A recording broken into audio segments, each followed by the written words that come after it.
was on a roll.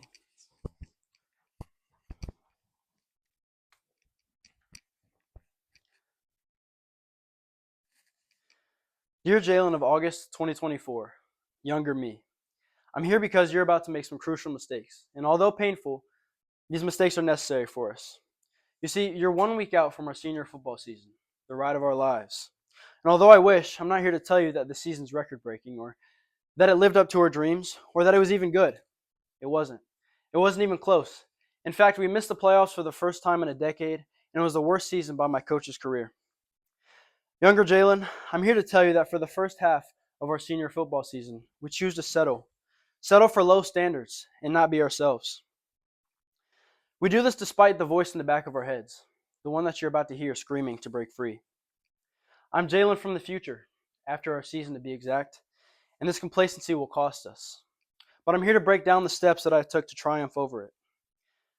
After choosing to settle for low standards to begin my senior football season, in the second half of the season, I took steps to overcome this complacency and hold myself to a higher standard. The 3 steps I took were taking accountability for my actions, learning how to fix my actions, and being myself. Let me start with the first one, taking accountability for my shortcomings.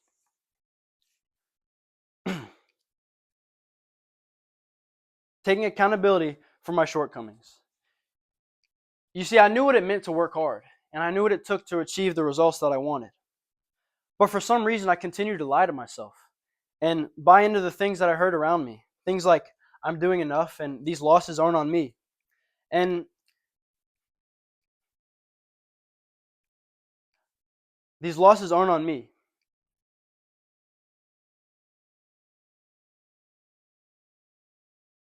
Today, these phrases haunt me. But back then, they somehow numbed the pain of my season's outcome. In some way, deflecting the blame made my teammates and I feel better. And maybe if we believed in our excuses, then everybody else would too. It wasn't until about week 6 that I began to change my way of thinking. My stats on the season by this time were 5 losses, 0 wins, and countless heartbreaks. And that's when I began to change my way of thinking. That same week, the coach called all of his senior players into his office. He sat us down and said, "Gentlemen, when things go wrong, you have one question to ask yourselves. Am I part of the problem or the solution? You can't be both," he shouted. And this is when I realized that I had been contributing to the problem.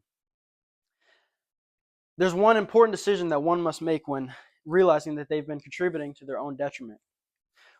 Their first choice is they can ignore and move forward in the same fashion, and they can receive the same consequences that they've been looking to avoid. Or 2, they can face the facts, learn, and work to become part of the solution. I chose the latter, or else I probably wouldn't be giving the speech today. So let me dive into my transformation from going from part of the problem to becoming part of the problem solving. This brings me to step number 2 I took in overcoming my complacency, which is learning how to fix my shortcomings and then actually fixing them. Wow, right? For me, this looked like reviewing film, internalizing and analyzing coaching criticism, and reflecting on my past actions. Doing the fixing wasn't easy. It wasn't at all. It meant opposing teammates and giving 110% in practice, even on the days I didn't feel like it. It most of all meant giving up my excuses. You see, when I gave excuses and deflected the blame, it contributed to the toxicity in the locker room, and it juxtaposed the senior leadership that I said I wanted to provide. So now, regardless of my teammates' actions, I knew what I had to do. For the rest of the season, I took full accountability for my part in our team's performance, the good and the bad. A lot of times, this hurt really bad. But taking on this responsibility gave me more power to change the outcomes, and it took more weight off of my teammates' shoulders. Over time, I noticed a positive relationship between my taking part in the solution and my teammates deciding to do the same. By now, my extra efforts were contagious, and the coaches were starting to see. I was often pulled aside and asked, "What's working so well for you mentally? And how can we get other guys engaged to do the same?" My answer to this question was always the same: accountability and hard work. It may have been too late to salvage our losing season, but it wasn't too late to change our reputation as men. This was a big mental breakthrough for me. So now that I've explained the first 2 steps that I took, it's now for the most important one. Step number 3, be yourself, no matter the environment. You see, I had been modeling the losing mindset that I saw around me. And trust me, there's some dark days in a 1-9 locker room.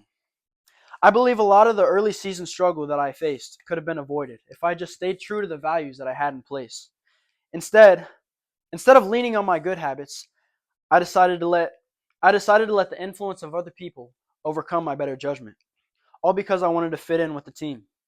In turn, habits like eating well, sleeping well, recovering well were out the window. You see, before the season, I had been focused on building up strong and healthy habits that made me who I was. Before the season, I was me, a God-fearing, hardworking, loving man and teammate. But when the hardship of the season came, that identity changed. My identity changed because I let my environment change me. All because I was too afraid to oppose the crowd. I was too afraid to oppose slacking off in practice. Too afraid to oppose putting in poor effort in the weight room and making poor excuses for our failures. I was a senior leader after all. I had the power to change this. But instead I decided to oppose myself. And in the long run, this hurt more than any judgment or embarrassment ever could. So that wraps up my final point. So let me end with saying this. Because of my senior football season, I now know the framework that it takes to overcome adversity. Now, anytime I'm met with challenge, I ask myself, am I part of the problem or the solution? And just like my coach said, you can't be both. So, quick recap. I acknowledged my faults and eliminated my excuses. I then looked for my mistakes and how to fix them. Finally, I gained back my identity and shed my fear of judgment.